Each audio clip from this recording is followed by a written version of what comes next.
Evelyn, what on earth do you think you are doing? Have you no fear of the ancestors? Martha, the matriarch of the family, shrieked as she swung her cane with a face full of fury on the most important Memorial Day of the year. This was the same mother-in-law and husband who had cruelly forbidden Evelyn from saying a final goodbye to her own dying mother, all for the sake of family duty. Not only that, but they had forced her to work like a slave until her body was broken, even denying her the medical treatment she so desperately needed. Sick of everything about this household, Evelyn made a life-altering decision on that very day to flip the script. What kind of fiery revenge will Evelyn take against her mother-in-law and husband to reclaim her name in her life? Please stay with us to find out. Thank you for visiting our channel for these heartfelt stories. Before we begin, please like and subscribe, and let us know in the comments where you are listening from so we can send warm blessings your way. Now let us begin today's story. The fog clung to the cobblestones of Beacon Hill like a damp, suffocating shroud, swallowing the gas lanterns of Boston in a ghostly gray haze. It was a morning that felt more like a memory than a reality, cold and biting, with the scent of salt from the harbor mingling with the crisp, dying breath of late November.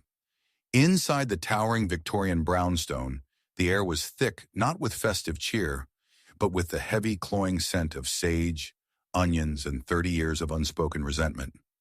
Evelyn, a woman whose grace was now hidden beneath layers of exhaustion and the faded floral print of a kitchen apron, moved through the dim light of the kitchen like a specter.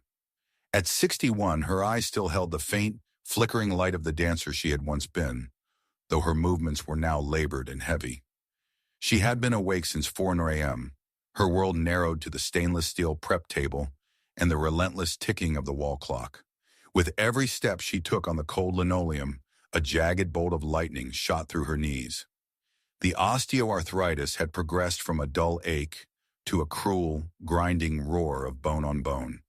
She paused, leaning her weight against the counter, her breath hitching as she reached down to tighten the thick, elastic medical braces she wore over both knees. They were her secret armor, hidden beneath her long skirt, the only thing keeping her upright as she faced the marathon of the family's Thanksgiving feast, which doubled as the somber anniversary of her father-in-law's passing. "Evelyn, for heaven's sake, is that bird even in the oven yet?" The voice cracked through the kitchen like a whip. Standing in the doorway was Martha, the matriarch of the family.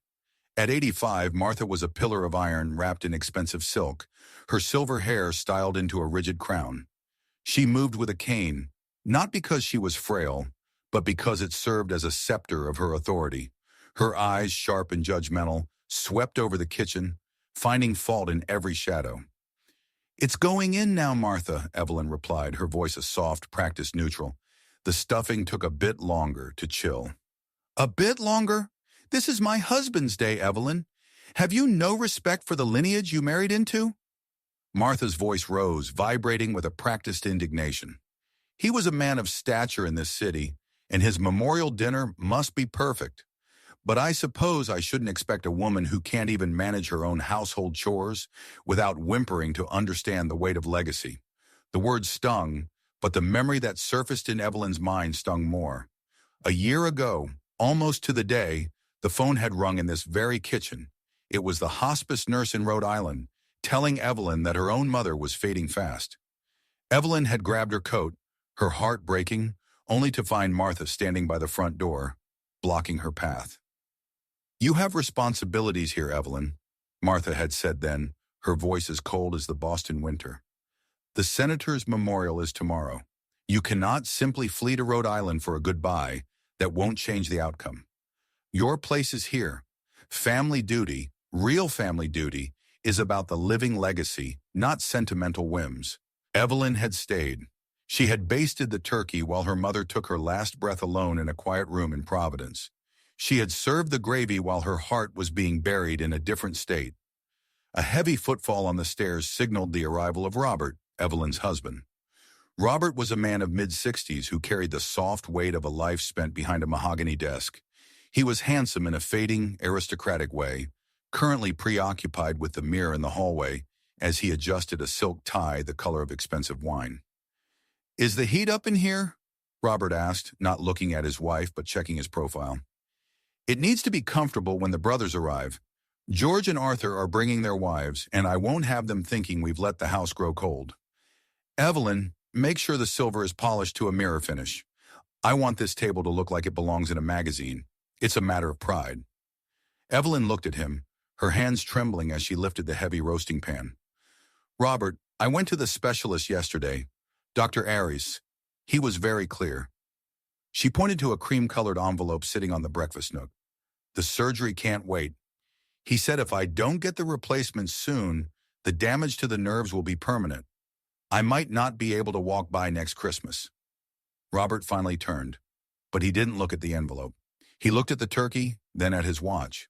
He walked over, picked up the surgical referral, and without reading more than the letterhead, he crumpled it into a ball and tossed it onto the counter. Doctors always exaggerate, Evie. It's how they pay for their summer homes in Cape Cod, he said with a dismissive wave of his hand. You've been complaining about those knees for years, and yet, here you are, standing just fine. You're just stressed because of the holiday. Everyone's a bit creaky at our age. Don't go ruining the family's most important day with this medical emergency talk. It's depressing, and it's frankly a bit selfish of you to bring it up now. Selfish? Evelyn whispered, the word tasting like ash. Yes, selfish, Martha chimed in from her chair by the window. A wife is the heart of the home. If the heart starts worrying about its own beats, the whole body suffers. Now stop this nonsense and get that bird in the heat. We have guests arriving in 4 hours, and I won't have a dry turkey being the talk of the neighborhood. Evelyn stood frozen, the heavy pan weighing down on her aching joints. She looked at the crumpled paper on the counter, the evidence of her pain, discarded like common trash. Outside, the Boston fog pressed harder against the glass, blurring the world until the walls of the kitchen felt like the only reality left. But deep within her, beneath the decades of, yes, Martha, and, of course, Robert, a tiny, crystalline fracture appeared in the foundation of her endurance. For the first time in 30 years, the pain in her heart was louder than the grinding of her bones. The kitchen had become a humid fortress of steam and searing metal.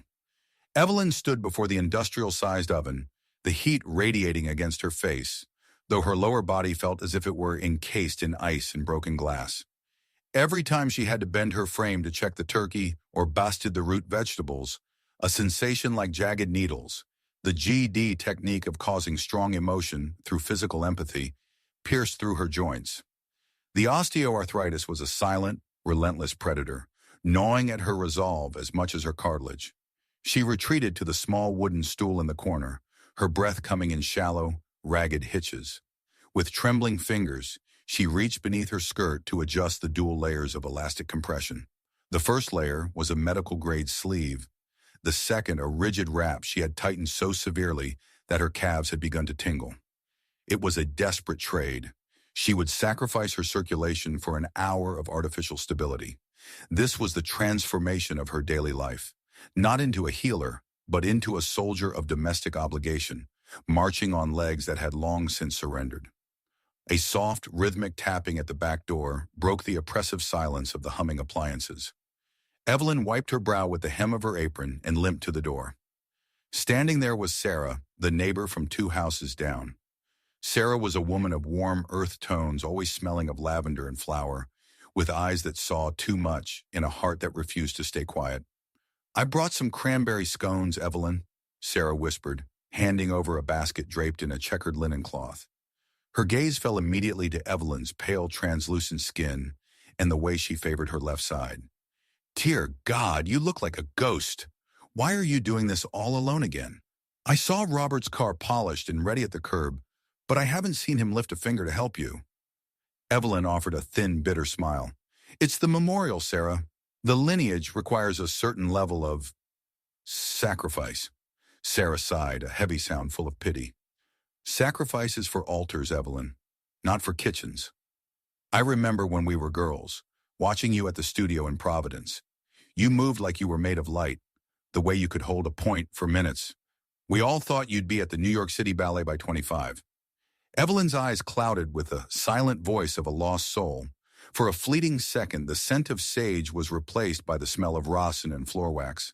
She remembered the thrill of the stage, the soaring freedom of a grand jeté that made her feel as though she could fly away from the gravity of her father's expectations. But then came Robert, with his promises of a stable, prestigious life in Boston, and Martha, who viewed ballet as a frivolous distraction for a woman destined to carry the name of a statesman. One by one, the tutus had been packed away, replaced by silver polish and linen napkins. "I haven't danced in 30 years, Sarah," Evelyn said, her voice barely audible over the whistling tea kettle. "I gave up my wings to keep this house grounded." "And what has it cost you?" Sarah asked softly, but the timer on the stove cut her off. After Sarah left, the weight of the work redoubled. Evelyn began peeling the 5 pounds of Yukon Gold potatoes, her hands cramping around the peeler. The pain in her knees had moved from a needle prick to a rhythmic throb that pulsed in time with her heartbeat. She managed to finish the mashing, her vision blurring at the edges. Seeing a rare window of quiet while Robert was upstairs and Martha was in the library, Evelyn allowed herself to sink onto the stool once more. She closed her eyes for just 5 minutes, resting her forehead against the cool surface of the pantry door. The piece lasted exactly 300 seconds. The sharp clack, clack, clack of a cane on the hardwood floor signaled the end of her reprieve. Martha entered the kitchen, her face a mask of aristocratic disdain. She looked at the steaming pots, then at the seated Evelyn. "Is the work finished?" Martha demanded. "The potatoes are done, Martha. I just needed a moment to breathe," Evelyn replied, trying to rise, but her knees locked in a cruel spasm of inflammation. Martha's eyes darted to the large porcelain bowl of perfectly mashed potatoes sitting on the counter, the centerpiece of the side dishes. Without a word, the older woman reached out with the hook of her cane and swept the bowl off the counter. The porcelain shattered with a sound like a gunshot. 5 pounds of white buttery potatoes splattered across the floor, coating the linoleum and Evelyn's shoes in a messy, humiliating heap. "The work is never finished when it is done with a lazy heart," Martha hissed, her voice dripping with the justice and redemption, Hook's inverse, the cruelty that demands a reversal of fate. "My husband never sat when there was a guest to be honored. You will learn the meaning of devotion, Evelyn. You will not hide behind your aches to avoid your station." Martha leaned in closer, her breath smelling of peppermint and age. "Pick them up, every bit, and start a new batch. The floor is where your pride belongs today. If you want to honor this family, you will do it on your knees. Perhaps then the ancestors will see your sincerity." Evelyn looked at the wreckage. She looked at the woman who had spent 3 decades treating her like a servant. The GD technique of the unlikely hero began to stir deep within her, though she didn't know it yet. She didn't move to pick them up immediately. She sat on her stool, looking at the mess, and for the first time, the silent voice in her head wasn't a memory of a dance. It was a scream for freedom. The humiliation of the spilled potatoes lingered in the air, like the thick, heavy scent of burnt butter. Martha had long since retreated to the library, her cane clicking with a rhythmic, satisfied arrogance against the hardwood floors. Evelyn was left on the linoleum, her knees screaming as she worked to scrub the white, starchy mess from the floor. Each movement felt like a betrayal of her own dignity, a slow erosion of the woman she used to be. The GD technique of justice and redemption seemed a distant hope in this cold kitchen, for now there was only the penance Martha demanded.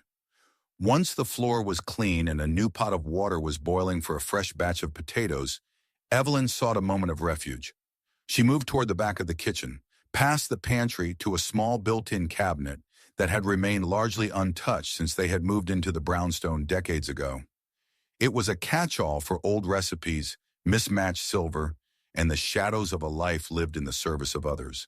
Her hands, trembling from both the cold and the exertion, reached for a high shelf she hadn't searched in years.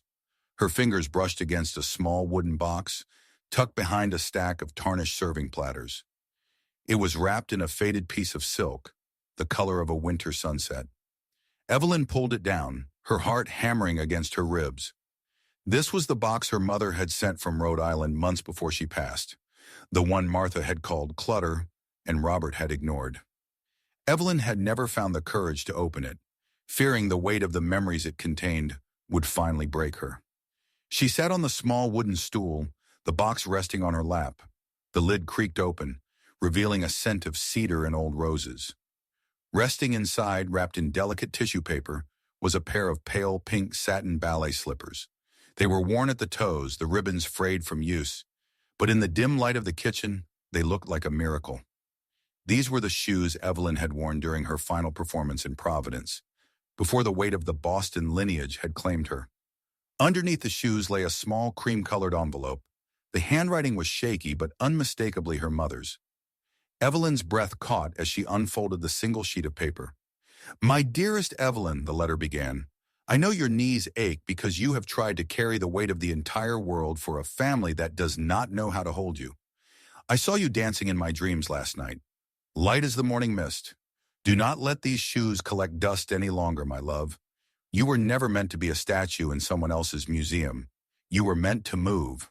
The transformation hook began to take root in that moment. The words were a silent voice from beyond the grave, reaching out to heal a soul that had forgotten its own worth. Evelyn clutched the slippers to her chest, the soft satin a stark contrast to the rough, grease-stained fabric of her apron. The back door creaked open, and a young man in a delivery uniform stepped inside, carrying a crate of fresh herbs that Robert had ordered at the last minute.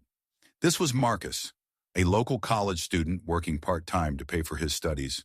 He was tall and lanky, with a kind face and eyes that had seen enough of the world to recognize pain when it wasn't being hidden well.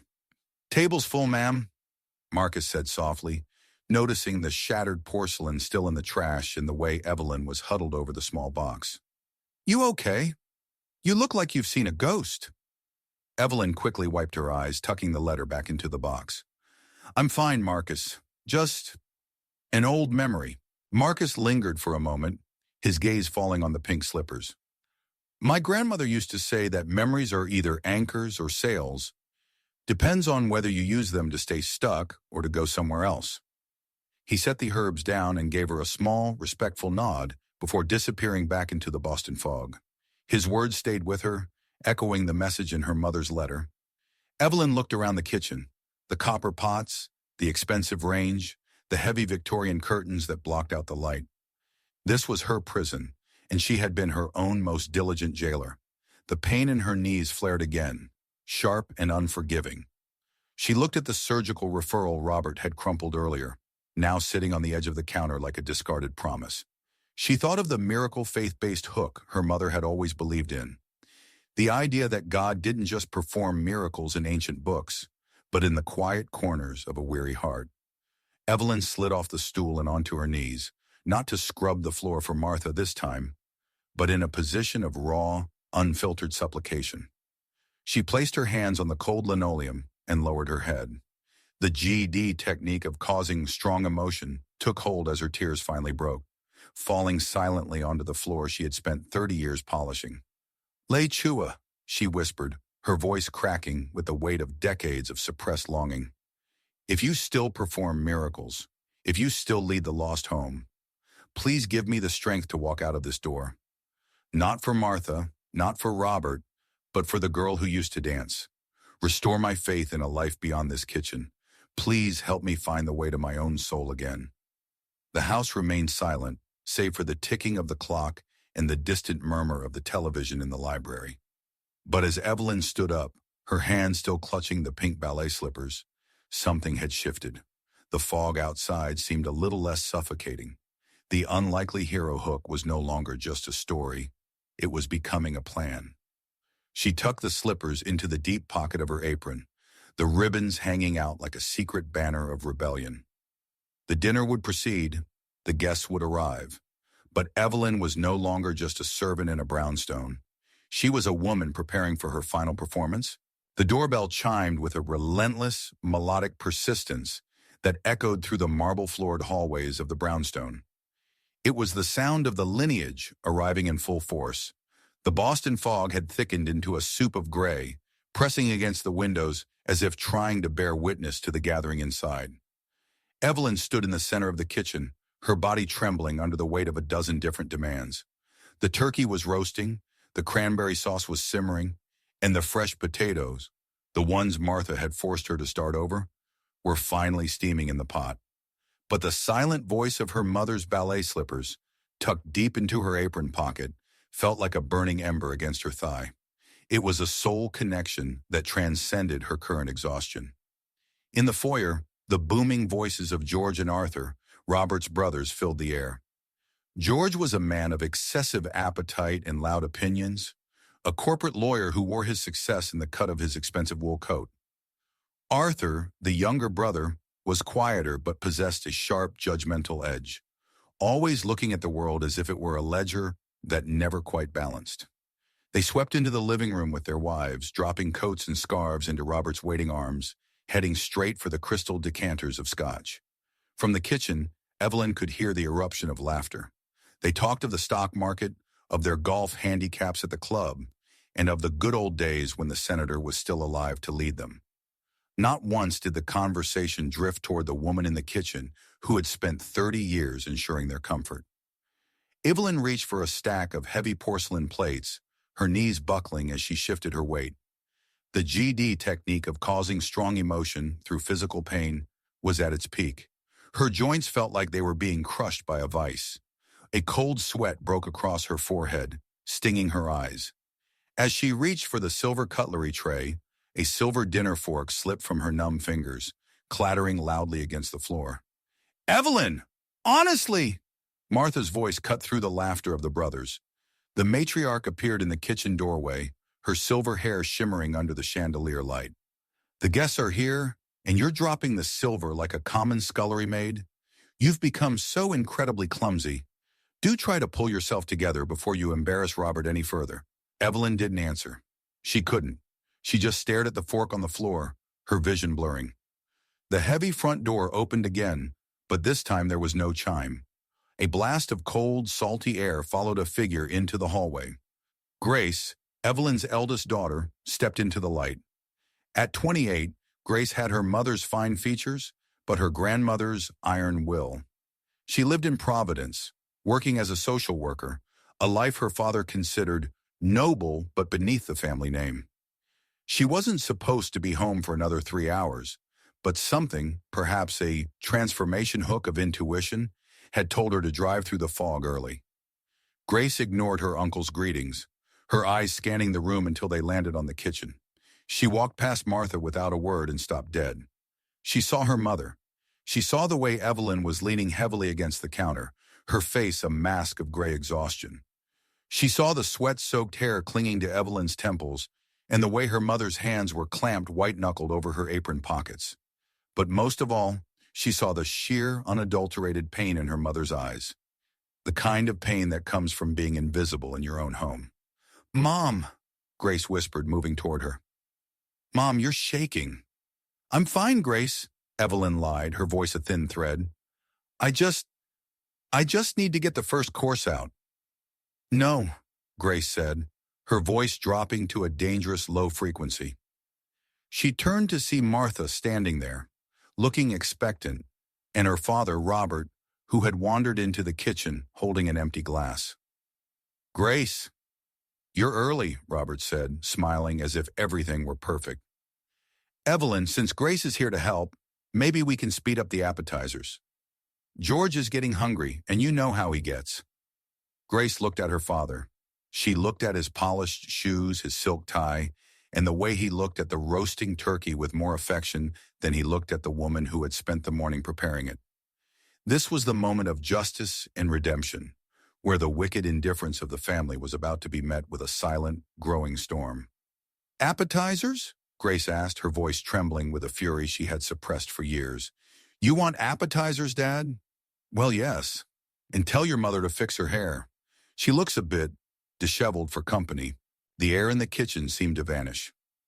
Grace stepped out of the kitchen and into the center of the dining room, where her uncles and aunts were seated, waiting like royalty for the feast to begin.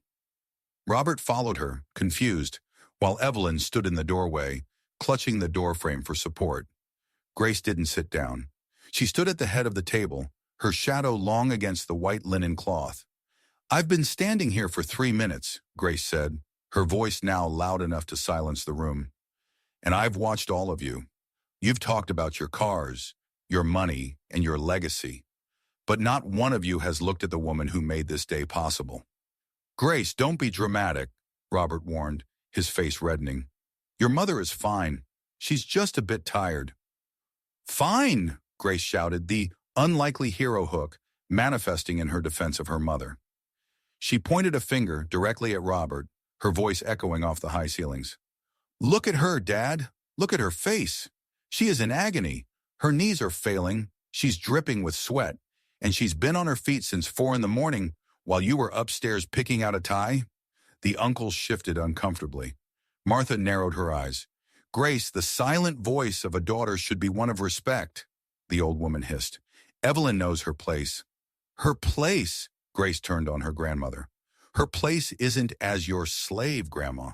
She's a human being. She's a woman who had dreams before this family sucked the life out of her." Grace turned back to her father, her eyes burning with tears of rage. "I want to know, Dad," Grace said, her voice dropping to a chilling, steady tone. "Have you ever actually looked at Mom's legs?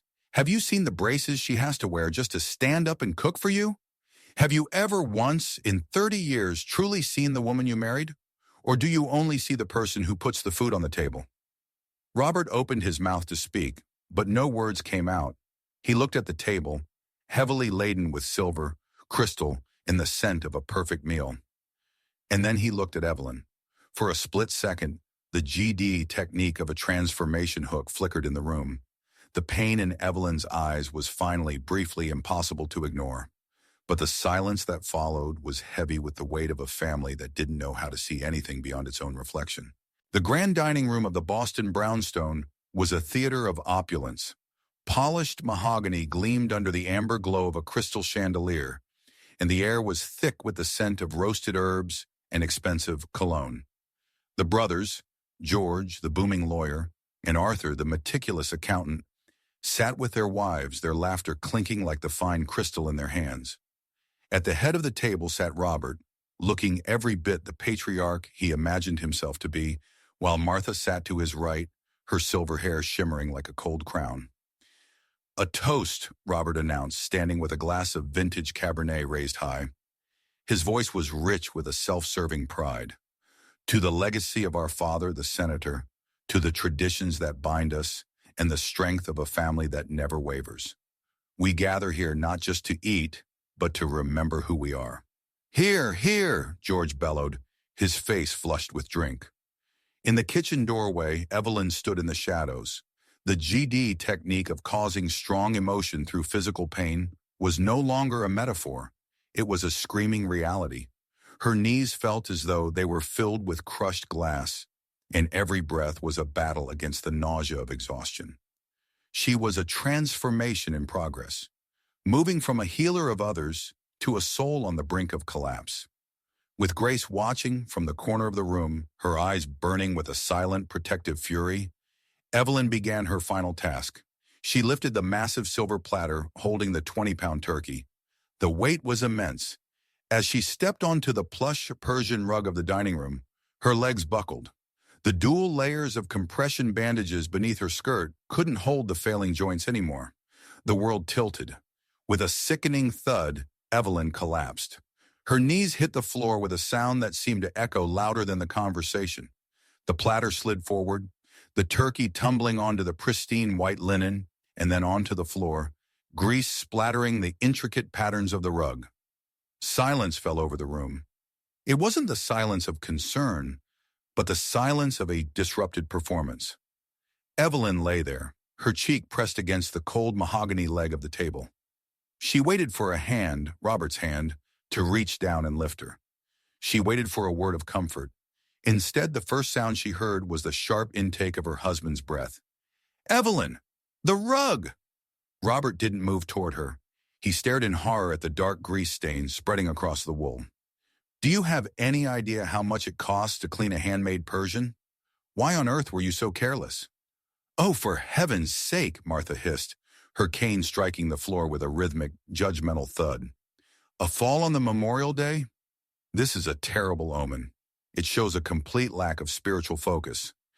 Evelyn, you've ruined the solemnity of the entire evening with this spectacle." Evelyn looked up from the floor. From her vantage point, she saw them all. She saw George and Arthur looking away, embarrassed by the mess. She saw Robert dabbing at a stray drop of gravy on his silk tie. She saw the unlikely hero in her daughter, Grace, who was already rushing toward her, but Evelyn put up a hand to stop her. Lying there, Evelyn finally saw the truth with the clarity of a silent voice. These were the people she had served for 30 years. She had sacrificed her mother's funeral, her dancing career, and the very cartilage in her bones for a lineage that cared more about a rug than her heartbeat. The justice and redemption she had sought through service was a lie. A strange, cold calm washed over her. The pain in her knees didn't vanish, but it suddenly felt distant, like a fire burning in a house she no longer lived in. Evelyn didn't cry. She didn't apologize. She used the table to pull herself up, her movements slow and deliberate. She ignored Robert's reach for a napkin and Martha's muttered insults. Standing tall, despite the tremor in her frame, she reached behind her waist and untied the strings of her apron. The floral fabric, stained with 30 years of grease, sage, and tears, fell from her shoulders. She held it for a moment, looking at it as if it were a shed skin. She turned toward the fireplace, where a hearty oak fire crackled in the hearth. With a flick of her wrist, she tossed the apron into the flames. The fabric hissed, caught fire, and began to curl into black ash. "Evelyn, what are you doing?" Robert stammered, his face pale. That's insane. We have guests." Evelyn turned to face him. She didn't look like a servant anymore. She looked like a transformation hook realized, a woman reclaiming her soul. "This Thanksgiving," Evelyn said, her voice steady and echoing, with a mythic, grounded power, "I am finally giving thanks, but not for this table, not for this family. I am giving thanks that I still have 2 hands left to save myself." She looked at Grace, a silent signal passing between them, a call to faith in their own bond. "Robert, Martha," Evelyn continued, her gaze cold and final, "the turkey is on the floor, the rug is stained, and the maid has officially retired. Enjoy your legacy. I'm going to go find my life." Without a backward glance, she turned and walked toward the hallway, her gait uneven, but her head held higher than it had been since she was a girl in Providence. Behind her, the apron turned to embers, and the lineage of the Boston brownstone sat in a silence that no toast could ever fix.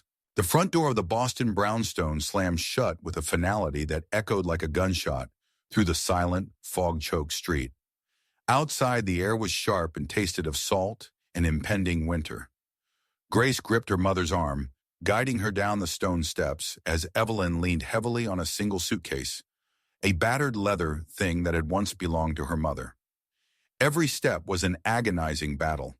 Evelyn's knees, no longer supported by the adrenaline of the kitchen, felt as though they were being held together by rusted wires.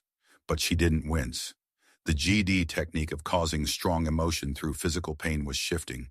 The physical agony was being eclipsed by a cold, crystalline clarity. The apron was ash in the fireplace, and the woman who had worn it was gone. "The car is right here, Mom," Grace whispered, her voice tight with a mixture of fear and triumph. She helped Evelyn into the passenger seat of her modest sedan. As Grace hurried to the driver's side, the heavy oak door of the house burst open once more. Robert stumbled out onto the landing, his silk tie loosened and his face a mask of indignant fury. He didn't look like a man losing his wife. He looked like a landlord losing a tenant who had left the stove on. "Evelyn, get back in here this instant," Robert bellowed, his voice bouncing off the neighboring brick facades.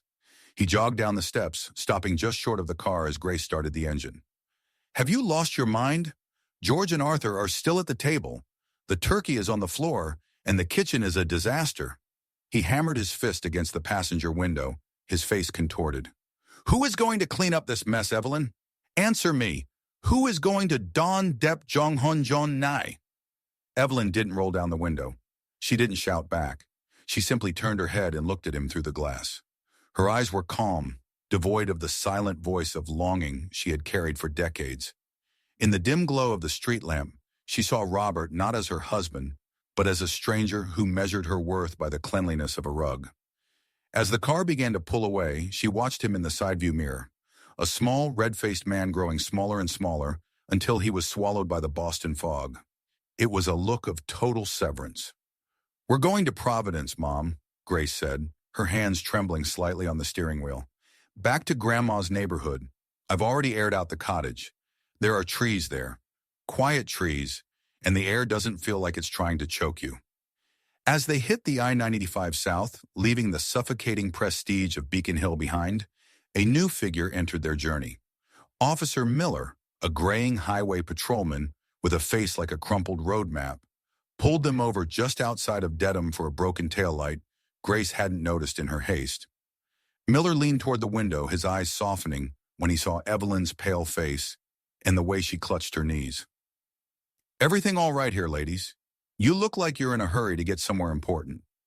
Evelyn looked at the officer, and for the first time in 30 years, she spoke for herself to the outside world. "We're going toward a miracle, officer," she said, her voice steady. "Just a bit of faith and a new start." Miller checked Grace's license, saw the Providence address, and handed it back with a slow nod. "Providence is a good place for a new start. My own mother moved there after my dad passed. Said the trees spoke to her better than the city ever did. Drive safe now, and get that light fixed when you reach the light." The encounter was a brief transformation hook, a reminder that the world was full of people who saw humanity instead of just duty. The drive continued in a comfortable silence. Evelyn watched the landscape change from the dense, vertical architecture of Boston to the sprawling, tree-lined suburbs of Rhode Island. Memories of her mother, not as a ghost, but as a living force of encouragement, began to fill the car.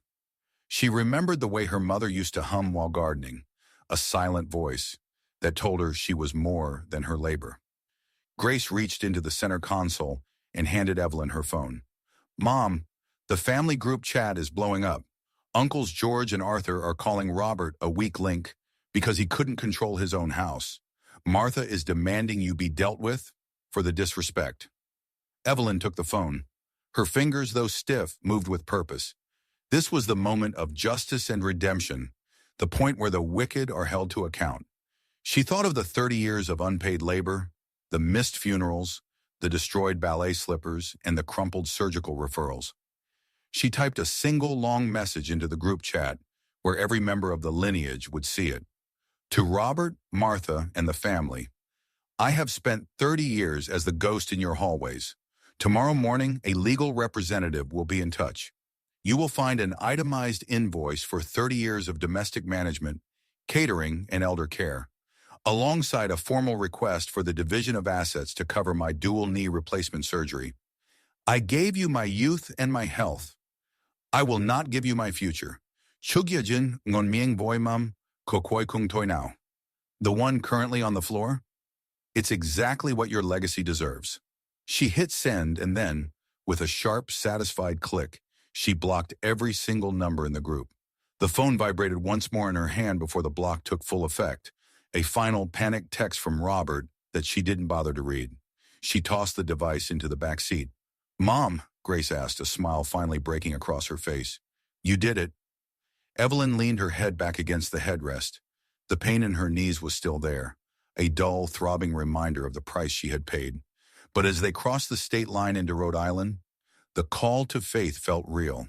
She looked at the moon, hanging silver and high above the Providence skyline. "I didn't just do it, Grace," Evelyn whispered. "I started it." The mist began to clear as they entered the quieter streets of Providence. Here the houses were smaller, the yards were filled with wild maples, and the air held a modern tenderness that the old Boston brownstone could never understand. They were heading toward the cottage where Evelyn had once learned to dance, a place where the floor was made for movement, not for kneeling. The morning light in Providence did not struggle through the soot-stained windows of a Boston brownstone. Instead, it poured through the lace curtains of the seaside cottage like liquid gold, dancing across the pine floors that Evelyn's mother had once polished with song. The air here was different. It was thin and salty, carrying the scent of wild bayberry and the distant rhythmic sigh of the Atlantic. It was the transformation hook in its purest form, a miraculous change from a world of gray pain to a landscape of healing. Evelyn lay in the guest room, her legs propped up on a mountain of pillows. The surgery had been a success. The GD technique of a miracle-worn a faith-based hook had manifested through the steady hands of Dr. Vance, a surgeon with a quiet voice and eyes that looked like they had seen every kind of human fragility. He was a man who spoke in terms of reclaiming movement, rather than just repairing mechanics. And he had treated Evelyn's worn-out joints with a reverence she hadn't felt in decades. For the first time in 30 years, Evelyn was not wearing the heavy, elastic medical braces that had become her second skin. There were no chains, no suffocating wraps, only the clean, white bandages of a new beginning. Grace was a whirlwind of soft efficiency. She moved through the cottage with a silent voice of devotion, bringing iced water, adjusting the television, and ensuring the physical therapist's schedule was pinned to the fridge. Elena, the physical therapist, arrived every afternoon. She was a robust woman from the Azores with sun-darkened skin and hands that were as firm as oak roots. She didn't let Evelyn indulge in self-pity. "The bone is new, Evelyn, but the mind must learn to trust it," Elena would say, her accent a melodic anchor. "You have walked for others for 30 years. Today you take one step for yourself." And Evelyn did. With the help of a walker, she took her first 10 steps across the living room. There was pain, a sharp post-surgical throb, but it was a healing journey pain. It was the sound of a door opening, not a cage closing. While Evelyn healed, the phone on the nightstand vibrated with a frantic, rhythmic persistence. Robert's name flashed on the screen dozens of times. He left voicemails that Grace screened but didn't play for her mother yet. In those messages, the justice and redemption of the story began to unfold in the most mundane, pathetic ways. Robert spoke of the utter chaos of the Boston house. He couldn't find the silver polish. The laundry had piled up until he ran out of clean shirts. The heating system had made a strange clattering noise, and he didn't know which contractor Evelyn had used for 20 years. Most tellingly, he spoke of Martha. Without Evelyn to endure her constant demands and administer her complex medication schedule, the elderly matriarch had become unmanageable. The brothers, George and Arthur, had refused to take her in, citing their busy schedules and lack of space. Within 6 weeks, Martha had been moved into a high-end assisted living facility, a nursing home, in Robert's horrified words, because no one in the lineage was willing to do the labor Evelyn had provided for free. Evelyn didn't answer. She didn't need to. She spent her afternoons, once she graduated to a cane, sitting on the porch or taking short, gingerly walks to the neighborhood park. She felt the Rhode Island sea breeze against her face, a call to faith that reminded her she was part of something much larger than a kitchen in Beacon Hill.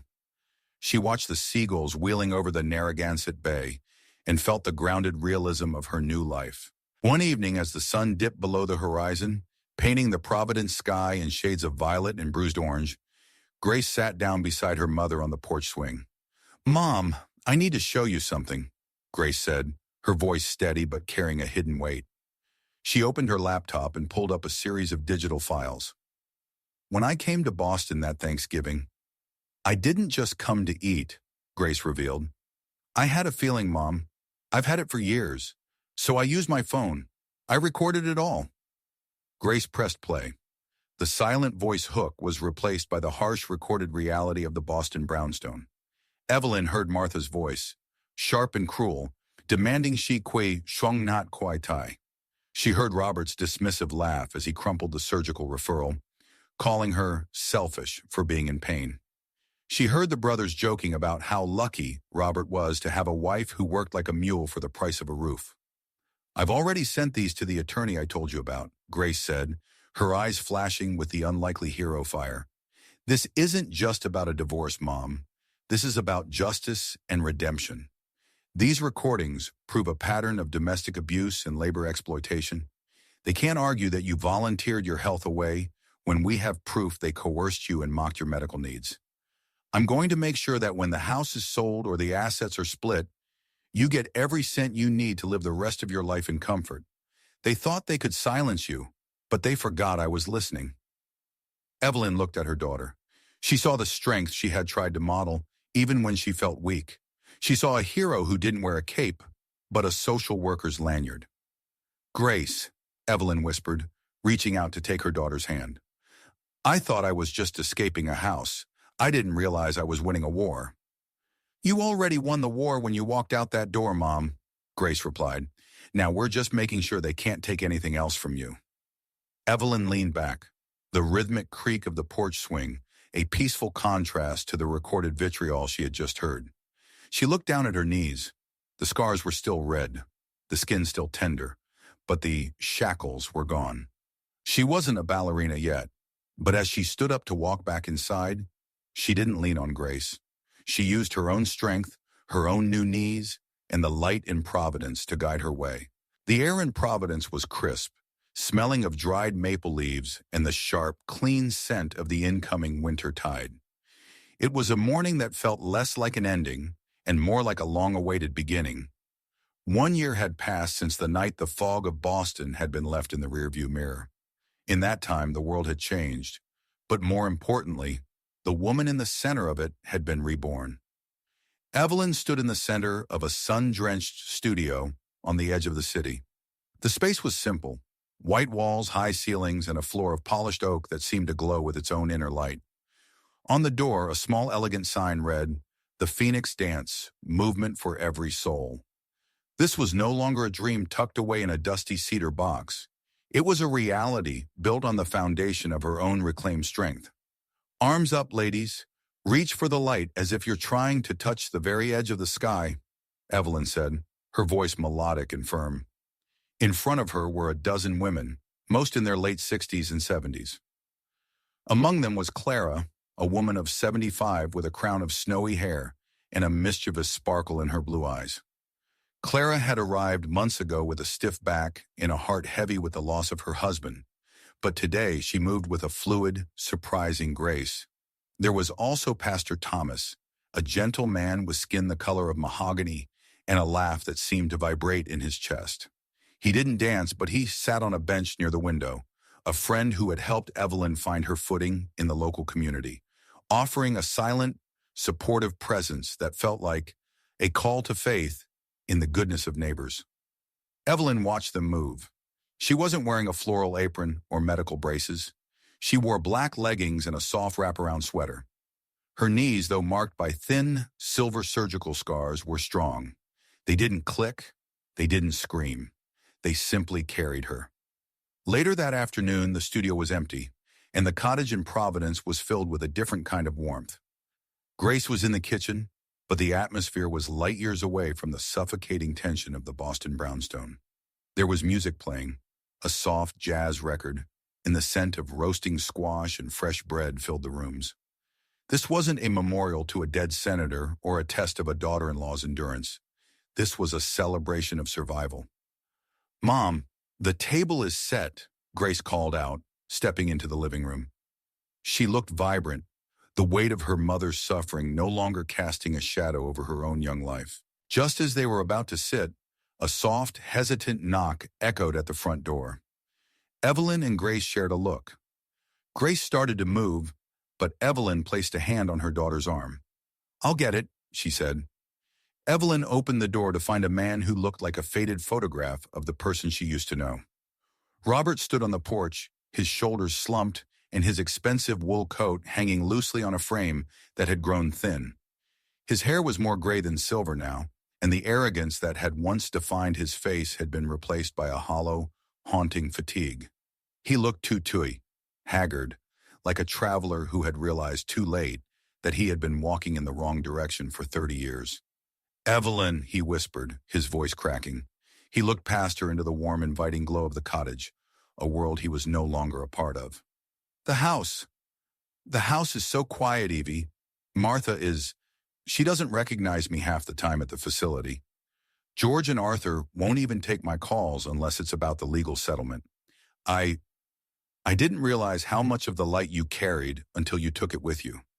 He reached out a hand but stopped before touching the doorframe. "I'm sorry.